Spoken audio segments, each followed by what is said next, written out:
Live from our 7 Tasmania studios, your nightly news with Louise Huber begins now.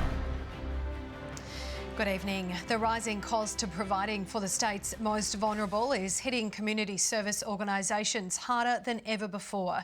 Many are strained in sustaining their output and have criticised the state budget for providing little relief. Tasmanians in desperate need are reaching for a lifeline, but the people there to support them are struggling to keep up. What the government has not been providing is enough funding to keep pace with those costs. The result is that we're having to shed staff, stop services or reduce the way we offer services to Tasmanians. Community service organisations want to see more relief and a stronger plan for the future to better equip them to tackle rising inflation. In this budget, we were very disappointed that what they came up with was just yet another short-term top-up. So there's no funding certainty for our organisations. State Labor has also pointed to holes in the budget bucket and fears the critical services are at risk. The community service sector have been calling out for indexation. So we've seen over a number of years the levels of their core funding not increasing in line with the cost of providing those services. But the Liberals have hit back, saying the opposition doesn't even have its own policy when it comes to indexation, reaffirming their investment into the sector. The government and the budget has provided more for community support organisations, major new investments in this space, and we've also provided major investments to back the community who are doing it tough with cost of living. The depth of requests for support continues to expand, and it's forcing major organisations to seriously consider their salaries and wages for the next financial year and what impact it will have on overall operating costs. They'll start with cutting their own staff, but at some point there won't be enough staff to provide those services to Tasmanians. Something has to give. As they face an ongoing battle to keep those struggling afloat. Grace Evans, 7 Tasmania News. Tasmanian parents and guardians will be able to check whether a person in contact with their child is a sex offender under plans to beef up laws protecting some of our most vulnerable. But support services are warning the measure may provide a false sense of security. They're the tough new measures hoping to better protect our children. We want to put the protection of children here in Tasmania ahead of privacy for pedophiles. An extra 5 dedicated investigators will be tasked with monitoring sex offenders in our communities. Those responsibilities are currently spread out over Tasmania's criminal investigation branches. The sex offender register has been growing. So the additional 5 officers will be a real bonus to make sure that we have the resources to target the offenders where we need it most.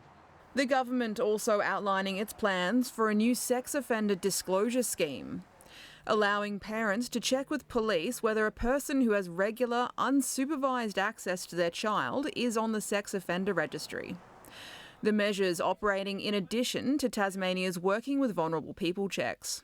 We need to make sure that families and police have the capability to protect their children. But Laurel House is warning parents the scheme isn't a silver bullet in keeping our children safe from predators. Simply getting a yes or a no from police in relation to whether someone is on the sex offender register perhaps may create a false sense of security. Saying more education and open conversation is also needed. Annie Green, 7 Tasmania News.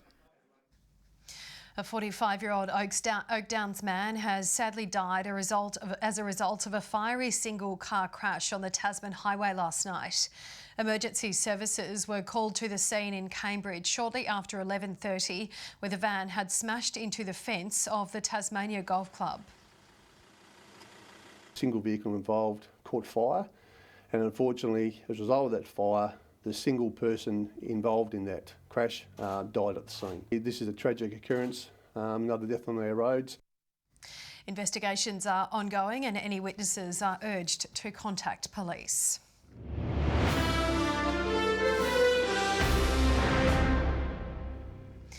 A 59-year-old Sanford man has been taken to the Royal Hobart Hospital after being shot in the neck during a hunting accident at Tea Tree this morning. He suffered non-life-threatening injuries at the rural property and the incident is not believed to be suspicious. Police are continuing their investigations. It's an iconic event on the AFL calendar, but Tasmania's version of the long walk is sprinting to catch up. Despite the main game being cancelled due to injury, the event pulled a crowd as grassroots teams went head-to-head. Stepping out in support of our First Nations.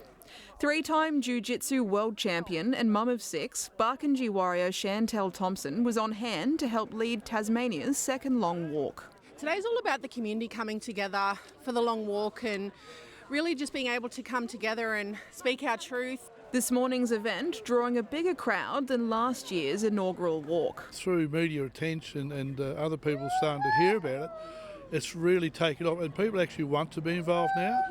Including Rochelee's senior men's side, who were warming up during last year's march. This year they've made it a bit earlier so we can all get down here and be involved, so it's good.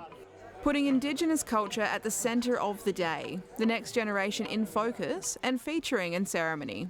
Because that's what the long walk was originally about, was about bringing people together to acknowledge the truth, but also acknowledge the past and acknowledge the potential of the future that can be woven by us all coming together. The festivities also featuring women's footy for the first time, with North and East Launceston junior girls squaring up. I think it's really great to see it in women's football especially, and it's just a great cause and I'm really glad that the club's got around it. Kicking goals for inclusion. Annie Green, 7 Tasmania News. Members of the public have gathered at the Hobart Cenotaph to mark the 82nd anniversary of the Battle of Crete. Wreaths laid and prayers recited for the Australian, New Zealand, British and Greek troops who fought in 1941. We pray for the repose of the souls of the service of God, those who have fallen in the Battle of Crete. Tasmania's Governor, RSL members and Parliament representatives among many who attended. After 3 months bound by scaffolding, Hadleys Hotel has revealed its facelift worth hundreds of thousands of dollars. Staff say it's the best the building has looked in 190 years, with significant research done to preserve and celebrate its Victorian design. We've engaged heritage architects, engineers, stonemasons, amongst others, to make sure that the work really does justice to the heritage condition. The restoration was the final job on a 10-year to-do list. And in the NBL 1, the Northwest Thunder have come away as 8-point victors against the Eltham Wildcats in Ulverston overnight. Viontae Daniels scored 27 points with 4 of those shots from outside the arc. Seko Silla had 17 rebounds in the contest, while Joe Tilcott had 3 assists. It was a different story for the Launceston Tornadoes at Elfin Sports Stadium, losing to the Wildcats 61-97. Good evening. Hobart 16 degrees today, slightly cooler in Launceston, Devonport and Burnie all 14. Today's top was recorded at Bushy Park and St Helens, both 16. King Island, Friendly Beaches and Grove all 15. Flinders Island, Wynyard, Maria Island and Strawn all 14. Lowhead 13 and Lyowini managed just a top of 7 degrees. West to northwesterly winds pushing cloud over the state with the cloudiest conditions towards the west. Cloud covering much of southeastern Australia and a high level of cloud covers central WA, whilst the remainder of the country is mostly cloud-free. Tomorrow shows a cold front crossing Tasmania during the morning. A large area of high pressure persists over the mainland. West to northwesterly winds 20 to 30 knots, turning west to southwesterly during the morning. Swells up to 6.5 metres in the south, 6 in the northwest, 2 metres in the north and slightly less in the east. A gale warning has been issued between Wineglass Bay and Sandy Cape, with a strong wind warning for other coastal waters. And a warning to sheep graziers in the southeast forecast district. Tomorrow, Hobart showers easing 13, Dover similar conditions and 12 degrees, Ooze also 12. Launceston partly cloudy 13, a shower or 2 for Devonport and 12 and also for Scottsdale. To the west, Burnie showers increasing 13, Strawn 12 and Stanley windy and 14. Sunny in St Helens, 14, possible morning shower and 13 for Swansea. Ross also a possible shower and 11 degrees. Tuesday, showers about the west Bass Strait Islands and northeast with isolated showers elsewhere. Wednesday, showers mainly about the west and north with strong and gusty west-northwesterly winds. Looking further to Thursday, showers across most parts of the state with snowfall down to around 800 metres. Across the country, Perth, cloudy and 23, 18 and showers for Adelaide, a possible shower for Melbourne, sunny in Brisbane and in Darwin. And currently, Hobart 10 degrees, mostly cloudy. Launceston 10, also partly cloudy. Devonport mostly clear, however, and 10 degrees. And Lou, another chilly night across the state with only a few days to go until winter. Can't believe it, that has come round so quickly. Thank you for that, Kaya. That's all your news for this Sunday evening. Thank you for joining us tonight. Kim and the team will be back with you tomorrow. Have a lovely and safe evening. Good night.